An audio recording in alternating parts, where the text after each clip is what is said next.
Hello, everyone. My name is Felicia O'Connor.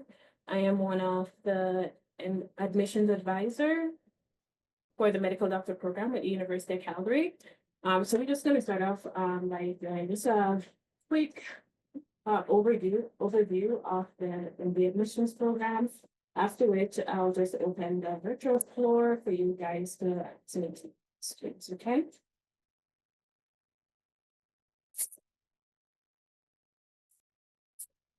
So just a few brief details about our program. So it's a 3-year program, and this is then followed by a residency program. The seats are 170 to 175. It does vary. For instance, the class of 2027, that's a class that started in July of this year, consisted of 175 students. About 85% of the seats are reserved for Albertans. Applicants must be Canadian citizens, permanent residents, or convention refugees to be eligible to apply. Our application cycle runs from July 1st to early October, so early July to early October. Classes begin in July of the following year, and the tuition cost is roughly around $13,000 per year, but that sometimes is subjected to change. Depending on, again, it may increase or so forth, but as of now, those are the figures that we're working with. So who is eligible? So in order to be eligible, applicants must have completed by the time of application at least 2 full-time years of undergraduate university education at an MD, PhD graduate institution, or have completed at least 2 full-time post-secondary undergraduate studies that are fully transferable to an MD, PhD graduate institution. Also, all our applicants are required to take the Indigenous Foundational Knowledge Requirement, or I should say to complete, not necessarily to take. It's rolling back a little bit fast there. So this, just a little bit of information about the Indigenous Foundational Knowledge Requirement. So there are acceptable options that are listed in our manual that aims to satisfy this requirement. So again, who is eligible? So we have criteria that are for Albertan and non-Albertan. So Albertans, and same as non-Albertans, they must have completed 2 full-time undergraduate years. What we define to be full-time undergraduate years is at minimum 24 credit, 18 of which is graded, taken from September through April. So we don't include spring or summer coursework we don't consider them as a part of the application GPA, and also we don't consider them as full-time. And that's for the spring and summer courses. So for Albertans, they must have a minimum 3.2 GPA overall. They must write the MCAT. There is no minimum scores for Albertan. And what we define to be Albertan is someone who has been living in the province for 24 consecutive months on a day-to-day basis between their 15th birthday and the first day of classes of the year for which they're applying. So for non-Albertans or other province applicants, they must have completed at minimum 2 full-time undergraduate years. The GPA is 3.80, that's the minimum requirement, and they must achieve a 128 on the CAR section of the MCAT. And really detail that you guys should know is that we don't have any prerequisite courses outside of the Indigenous Foundational Knowledge that I just mentioned. We don't have any preferred degrees. So we do get asked a lot about Indigenous applicants. So all Indigenous applicants are considered Albertan. Albertan with proof of status, of course. They do get an automatic invite to the interviews, and they do, it's standardized against historical Indigenous cohort and not the current application code. And there is no quota, so we don't have a set amount of Indigenous applicants that we're looking that we must meet, like that they must secure a seat. There is no reserve seat for anyone. So what's involved when applying? So you'll be asked demographics, academic records, MCAT, transcript, employment history, awards, publication, the Indigenous Foundational Knowledge Requirement, as we spoke about, the top 10 experiences, the 3 letter of reference, essay, and 150 application fee. And another thing that we do get asked a lot is the top 10 experience. Essentially, we're just trying to determine like what defines you as a person, what drives you, how are you as an individual. So like, again, what have you done to illustrate advocacy, collaboration, organization, managerial skills, etc. When we're asking about top 10 experiences, you're more than welcome to collapse similar activities into one. So we do get asked, like, how do you choose a reference and what we're looking for in regards to that? Title and status are not important, but objective credibility is. So we're looking for someone who can provide unbiased opinion about the particular attributes that we're looking for. So essentially you have to choose referees who know you well and can address the attributes that are of interest, which is interpersonal behavior and collaboration, organizational, management and leadership skills, commitment to communities and advocacy. And oftentimes applicants tend to they think that securing an MD or a professor is like a better reference, but not necessarily. Again, we're looking for someone who can speak to the particular attributes that we're looking for and that they can provide unbiased opinion. So of course, peers and family members are not suitable or acceptable references. So stage 1 is the file review. So all eligible applicants get sent to file review. And what I mean by eligible is it's essentially applications that are considered complete by the published deadline.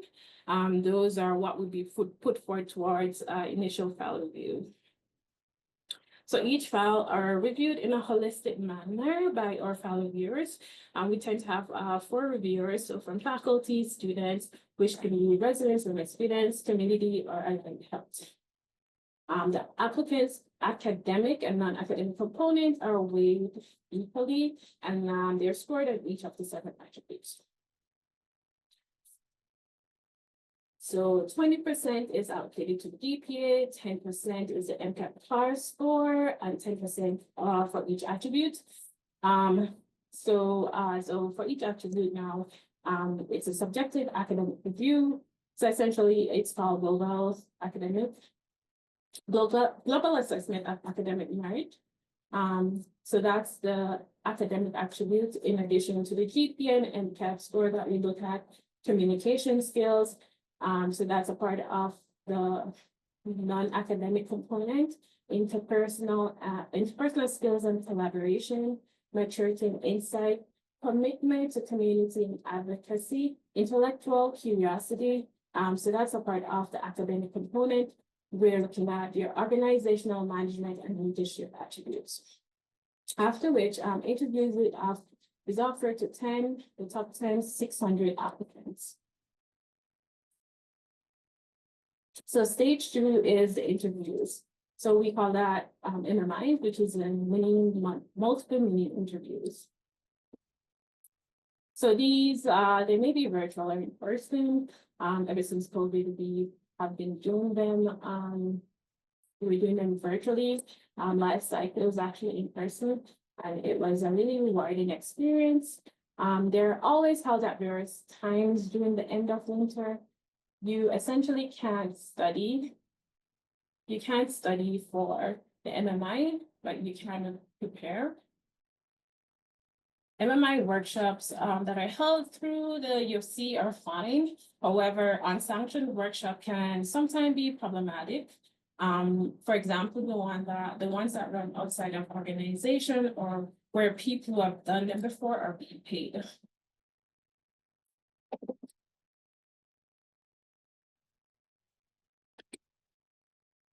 So the final score, this is comprised of 50% pre-interview score and another 50% is the MMI score.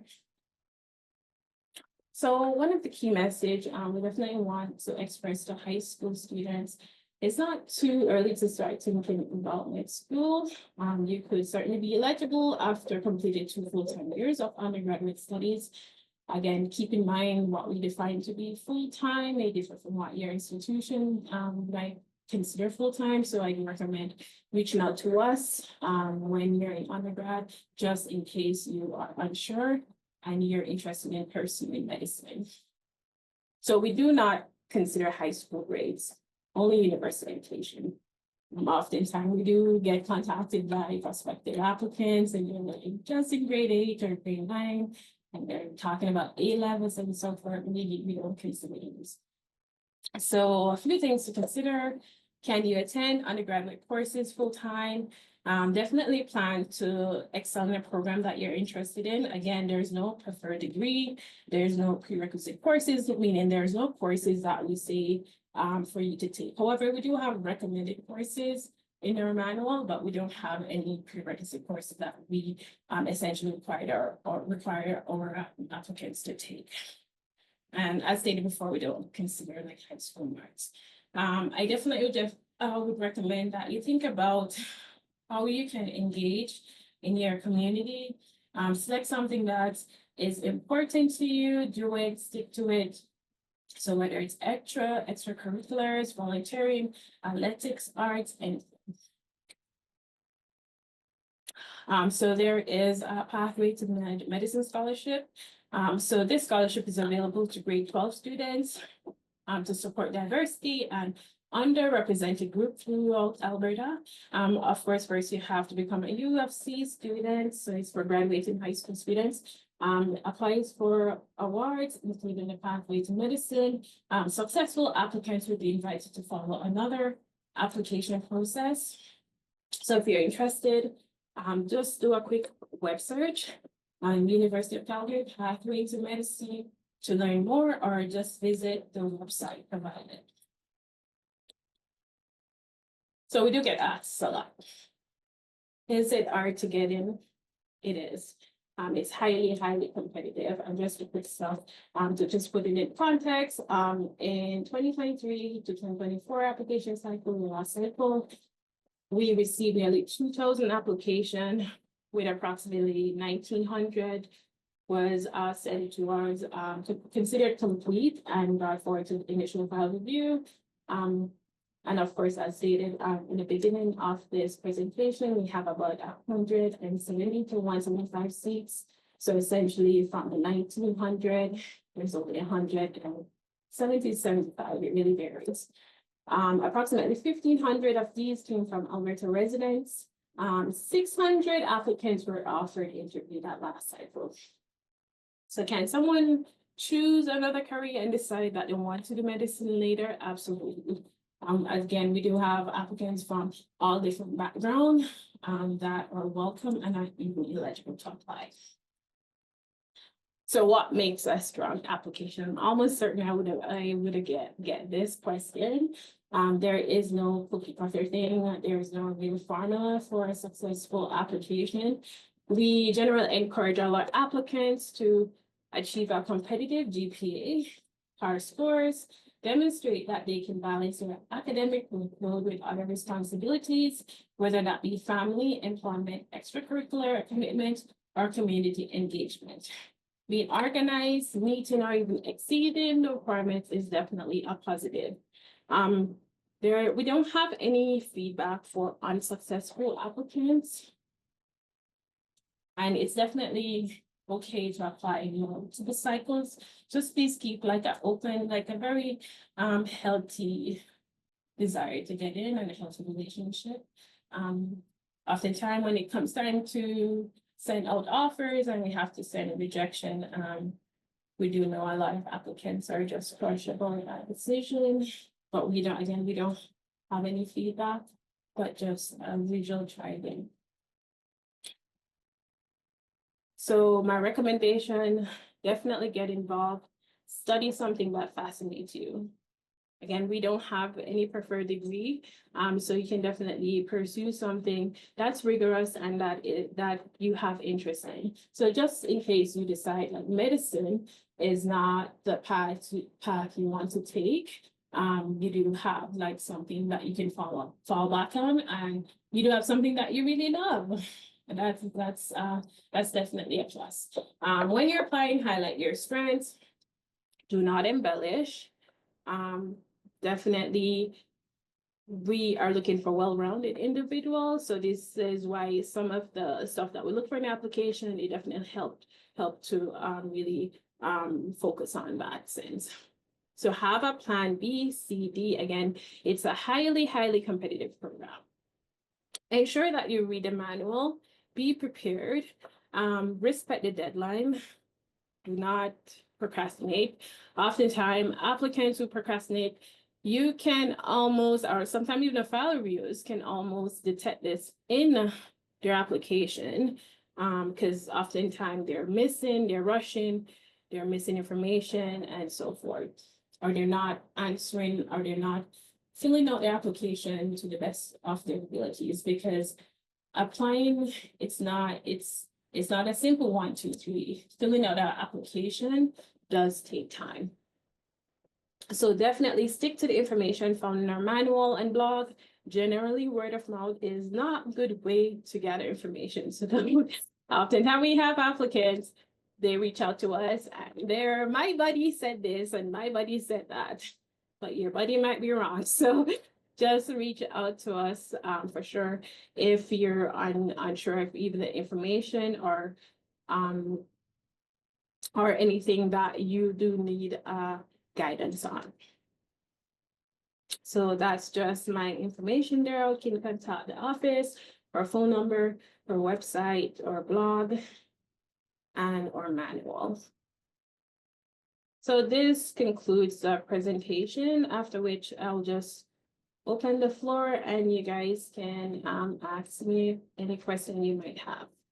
So the first one, for the pathway to the medicine program, would it still be applicable to apply for that if I already did 1 semester of undergrad, but had to drop it for some reason? And so I'm currently upgrading my high school subjects. Yeah, so this is something that's external to our office. So you definitely would have to reach out to Pathway to Medicine so that they can address that and address your inquiries. Unfortunately, I can't speak so much on the program. It's external to us. And the next one, if my undergraduate degree is from outside Canada, do I need to do English proficiency tests? And if so, how much, how high of a score is required? So for applicants who had taken their undergraduate or post-secondary coursework outside of Canada and the US, they have to have their credential evaluated by WES, so that's World Educational Services, and they'll get to us, they'll let us know what the Canadian equivalency to what you've taken abroad. We don't require any English proficiency tests because this is generally assessed during the application itself. And on one of the attributes you will see, it's like communication skills. So that's kind of how we assess that. We don't require an English proficiency test at all. Awesome. There's some in the chat here too. Someone's asking, is volunteer experience required? It's not required. Again, when an applicant applies, we're looking at the academic components, but we're looking at everything outside of that as well. So we call it your personal attributes. So that could include volunteering. But again, it's just that this varies from person to person. So someone say for instance, someone who has family responsibility, they might not be able to have all this time to volunteer. So we don't fault them against that, but again, this is how we try to ask the stuff that we're looking for in the application, because this does get us to know you a little bit better. This is a good question. Why is the UC Med program only 3 years compared to other years being 4? What is the difference? There's no difference. It's just more compressed. It's rigorous. It's the same like level as other medical school. I think I think we're the only two medical school that in Canada. So ourselves and another school that has a 3-year. But one thing to keep in mind is that it's 3-year, yes, but then it's followed by a residency program. And this is entirely dependent on your specialty that you're matched with. So for instance, it's 3 years, and then say you want to do family medicine. So this is the residency portion. Essentially, it's 5 years of med school before you are practicing, like a fully practicing physician. Is the type of university, as long as the courses are transferable, taken into consideration? For example, would a degree or courses from an online university like Athabasca University or a major like Open Studies negatively impact an applicant? No, we Maybe, do yes, I'm sorry, finish your question, my apologies. sorry, they just said maybe if it informs how well-rounded or organized an applicant is. No, we don't overly criticize someone who has taken coursework online. Again, it's the main thing though is to ensure that the courses that you're taking at a MD PhD granting institution, that these are in fact transferable. So want to ensure that they are in fact like university level education. And at Athabasca, there is some coursework that is transferable, and there might be some that's not.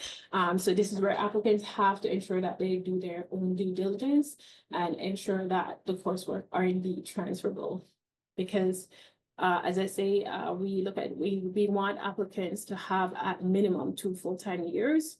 So oftentimes the coursework, if they're not transferable, this might affect their full-time status. So the minimum 24 credits that's required. Could you please explain the GPA 3.2 and how spring/summer courses aren't considered in the GPA calculation? Yeah, sure.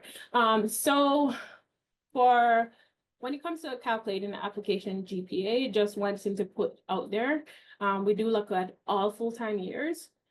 We define full-time to be a minimum of 24 credits, 18 of which is graded. Take it from September through April. So that's what would count it towards your GPA. So all the full-time years.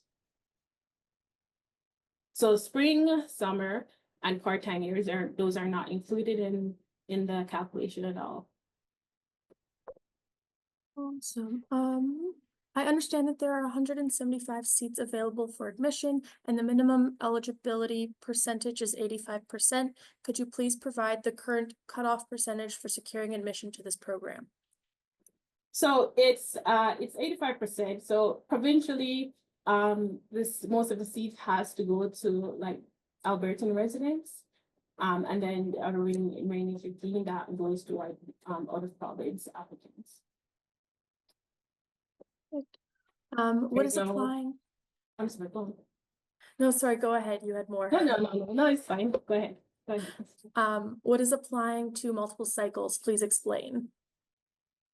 So it's so sometime an applicant, well, oftentimes applicants they will apply to different medical schools to increase their chances of getting in. So my recommendation, of course, is just to ensure that depending on the school that you are applying to, you have each institution may have different requirement, different admission process. So it's definitely you have to be organized to ensure that you are following the criteria and the requirement of each medical school that you're applying to. Was that the question? I think so. Okay, because they mentioned something about the cycle. So just to add to that, just in case I'm not confusing anyone. So the application cycle runs from, so meaning it opens the first week of July, usually early July. I don't want to say the first week, but early July, and then the application closes early October. So essentially it's 3 months it's open for you to complete your application. Perfect. There's another question. If I'm in my 3rd year of my program with 1 year left, would this be a good time to do my MCAT and start applications? Yeah, It's gonna come down to your level of preparedness. It's gonna come down to that. And one of the key things we just spoke about is the application timeline. So like the application cycle itself. So often can applicants think the cycle like the applications would open September, as they might think that generally all schools start classes or start like cycles that way. But no, it's July, so it's gonna come down to your level of preparedness. So you can most certainly, next July when the cycle open, you take a closer look on all the criteria, just to ensure that you are in fact eligible before applying. Somebody's also asking, could I go into surgical residency with this program? Yeah, so this is part of the residency program that we're talking about. So essentially think of it as 2 levels of med school. So start with the 3 years, and then after which it's followed by the residency program. So it comes down to if you are matched. But again, first step, gain entrance into med school, because each year they're going to prepare you on what's to come, what the next step is. But definitely if you're interested in the surgical aspect of medicine, it would be at that time that you'll be matched with it. If it's not a sure thing that you'll be matched with your specialty, but at that time, that's when the national matching process takes place. Somebody's asking, if I am an international medical graduate and I want to study medicine again here, do I get any preference in application? No. So there's, your experience would probably be valued. Again, this is something that you can, that you'd be, you can express in your application. So of course, you can limit experience, and that may be a part of the application as well, but there is no preferential treatment. And again, you have to ensure that you're meeting the citizenship requirement. If for international medical graduate, there's 2 options. Essentially, you're starting from scratch to the apply to a program. So you're applying with your knowledge of what you've done overseas, but you're essentially starting from scratch here. Who can I contact regarding the Pathway to Medicine program? So that's so just Google University of Calgary Pathway to Medicine, and that information should come. My university includes an A+ grading system and is on a 4.5 GPA scale. How does that transfer over in calculating the GPA when applying to the MD program at UC? We do have like kind of, I don't think there's any special calculation. You just have a letter grade or numerical grade. So I don't think there's any special conversion that you have to do. But if there is instruction in our manual that would help guide you. But I essentially think a 4.3 or something is the same as a 4.2. I don't think there is any generally anything different. But again, it's something you can consult on. This next one, is the rule saying your lowest year will be dropped if you have an undergraduate degree at the time of applying still valid if you only have 3 full-time years? First year was part-time, spring and summer courses. Does my lowest year of the 3 that were full-time still get dropped? Yeah. So again, we look at all full-time years. So say for instance, you did a 4-year degree program. Your first year was not full-time, so you have a remaining three full-time years. You do still get your lowest year drop, because one of our admission criteria is for applicants to have at minimum 2 full-time years.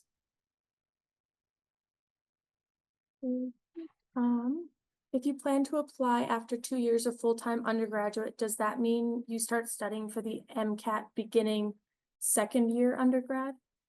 It's gonna come down to your level of preparedness. It's gonna come down to your level of preparedness. So once you've say you're in your 3rd year, so you've completed your 1st and 2nd, and you know you're gonna apply, this is where you start looking you start looking at how to like prepare for the MCAT. So yeah, I don't have much like guidance on that at all. So subjective.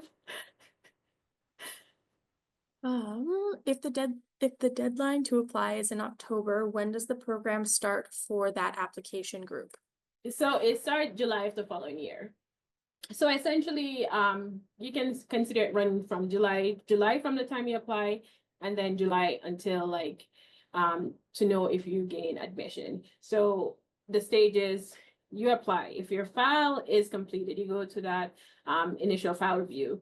If you are invited to the MMIs, to the interviews, and then after, say, for instance, you got an interview, then after that, it's around that time you'll know if you're one step closer to that goal, and then you'll know if you got in med school to start July of that year. So you apply this year, you'll start the following year. If you gain admissions, of course. For how long is a MCAT score valid? Can you take the test, finish your undergrad, and then apply to med school? Yep. We just don't take MCAT score from 2015. We accept like 2015 and over. I think April 17, 2015. Anything before that we don't accept. So it's a new MCAT, essentially. That's what they call it. But yeah, it'll be valid unless we say otherwise, and I don't anticipate that changing. But yeah. You're good. You're good. Do many people get accepted prior to completing their undergrad, and how many is that? So we don't have like undergrad versus graduate studies, or I assume that's what you get to. Yeah, I think that's what so yeah. So we do have our reference statistics, so to give you a percentage of undergraduates that get in, and even post applicants who did postgraduates as well. Yeah, so you can refer to that. It's in our manual. So just look at the first few pages. It will speak on reference statistic, and that will give you like a lot more detail than what I can give you here. There's one more question in the chat. It says, which undergrad programs at U of C do you recommend before applying to the med program?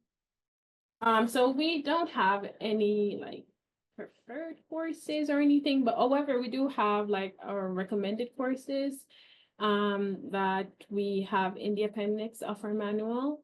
I can give you a quick example. There's one moment. Again, I'm just referring to the same manual that I would tell you guys to go to. I could list some of the courses out loud, but so for instance, a part of the recommended undergraduate courses, anatomy, sociology, physiology, anthropology, statistics. So essentially, these are not mandatory by any means, but you know, it's more so to help you.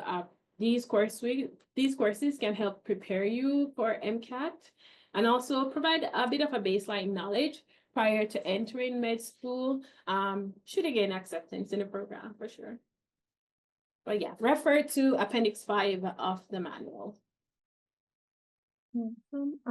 I've been getting this question a couple of times, if this presentation and webinars being like posted anywhere else. So it is being streamed to our Facebook account, our Future Students account, and then it's also going to be posted to our Choose UCalgary YouTube account afterwards, so you guys can access it that way.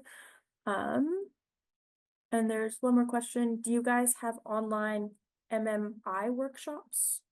No, there is none that we in office can point out and say this one. That's something you'll probably find on the website, or speaking with other prospective applicants, if they might know of that. In our manual, we do there's one called Khan Academy. That's a free online MCAT preparation tool that we do have in your manual that you can refer to. But outside of that, there's nothing like concrete that I can tell you that's in the works or that I personally know of right now. Somebody's also asking, where can they find the manual if they missed it? To UCalgary/MD program, that would kind of take you to the website. You can go to future student, and then you'll see the manual and other information there. You can download it. Definitely, one key thing is to always refer to the manual of the year that you're applying. So now you can still, like, as a reference, you can still reference it. All information, again, it usually carry over, saying the different year, of course, with the updates, updates of dates and so forth. But yeah, but always refer to the manual of the year that you're applying. Just to make sure that you're reading the most up-to-date information that we have available. Just in case there's a change of policy or something. Definitely just keep that in. I got 2 more questions that came in. I believe the application requires verifiers for all jobs held in the past. What happens if you can't provide one? You no longer have the contact information for a supervisor you worked for 10 years ago. Are verifiers required for personal experience in the top 10, like hobbies, significant life events that don't necessarily have a supervisor or instructor who can be contacted? Okay, so for personal events, know that you'll be the verifier for that. Like if there's any, you don't have to, you will know by the context that it's a personal, entry. You don't have to even list your name or anything like that, because we'll know that it's a personal entry based on your accounts of the events. But however, when we do require verifiers for your top 10, so say it's a hobby or something that really, some extracurricular activities, that's something that you're really involved in, you must have a verifier for that. And for, say, for instance, you don't have a verifier for your employment history, you can always list yourself as a verifier and make sure that you have supportive documents of that. So pay stub or something like force, just something that would demonstrate that what you are putting in your application is true. So you don't have to have, a verified for over 10 years ago, but it really depends on how long or how old that experience is. But again, we do ask if it's something that really, we think it defines you as a person, you're more than welcome to put it in, but we must have some way to verify that this is what you're saying in your application is true. Awesome. Somebody says the manual shows A+ are converted to A's. Am I understanding that correctly? So regardless if I have A's or A+, they will be converted to A's for the application? A or A+, they're pretty similar. Yeah, there's not much. It's more so when you're applying. We like the application itself does help you to calculate your application GPA. So you have to follow like the format in how your transcripts are. So it shouldn't be any big difference in the way. They're usually the same. Unsuccessful applicants do not get feedback on their application, but will they be provided with their overall score? Yeah, it's more, again, it's not a detailed breakdown of the score. It's more so help you, same with the reference statistics, it's more like a comparative value rather than an actual like detailed of, what went wrong or what like yeah, there's no real detailed thing. It really doesn't help you that much as applicants would think, but we do release the scores usually few months after applicants are made aware of the decisions. Meaning like after the application itself, the cycle as like closes, the school, there's a whole new cycle coming on. So you won't say you applied and you get like rejection. So meaning you didn't get moved to the interview, you don't get a score right away then. It's there for the whole like full cycle to finish. So after even the applicant started school and so forth, that's around that time. It takes a while for sure. What should you do if your application is unsuccessful, but you have finished your undergrad?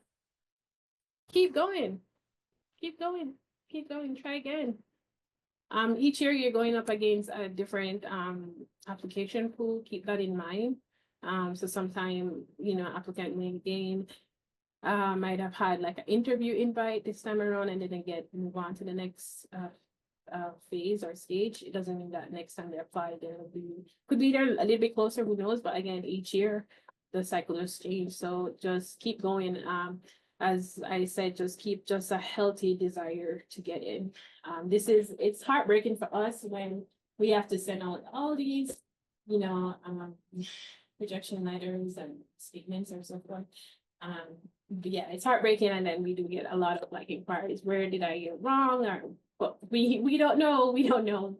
It's like we have multiple file reviewers, like a lot of file reviewers that's involved in the application process, and we can't get in the mind of file reviewers. We can't get in their head, so we can't offer any feedback whatsoever. It's more, it could be a personal thing, who knows?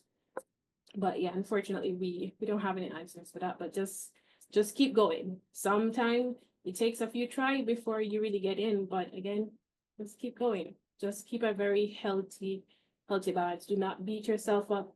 Just try again. Pick yourself up and try again. So should you take a different degree while waiting? Up to you. Up to you.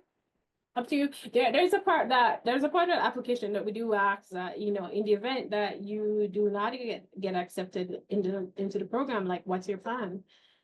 So some may decide to go to a graduate program, some may just kind of like use their degree if they get a really nice job that they are interested in and just continue. But they continue, or they kind of figure out what their next step is.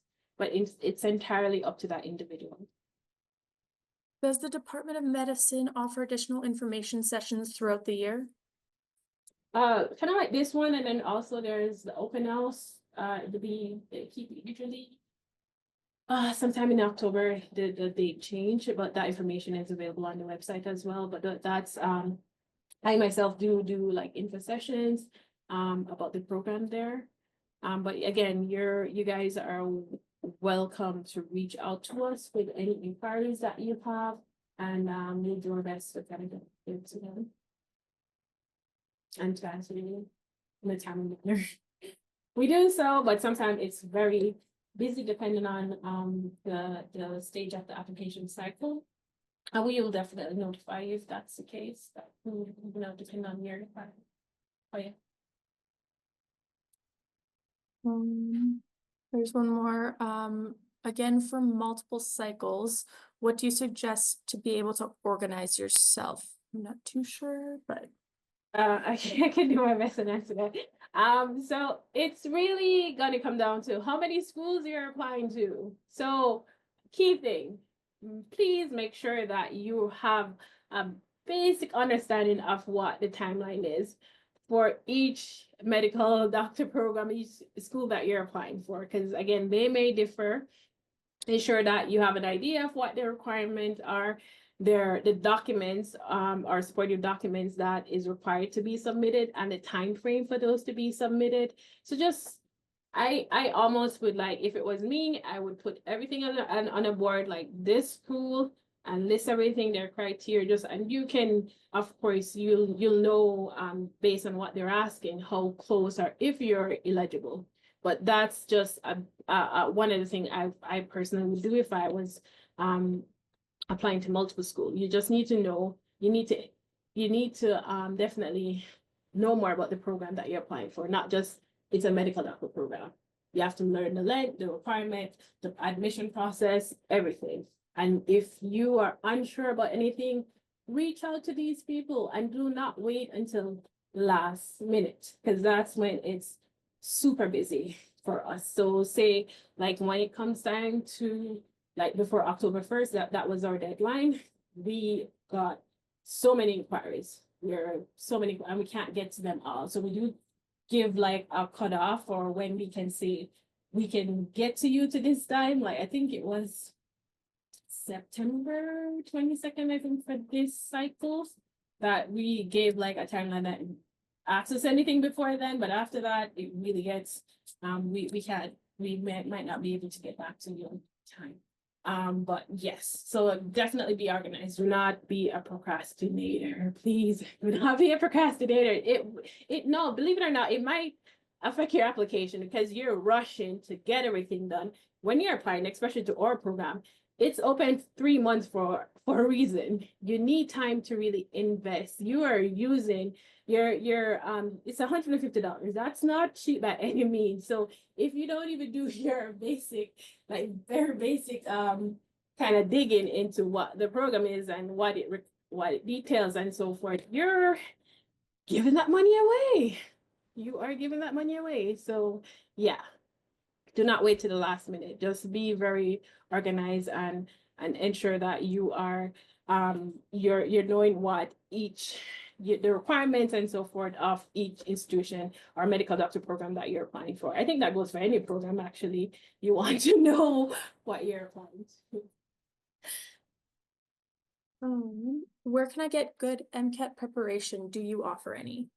No, but there is one in the manual, Khan Academy, I believe.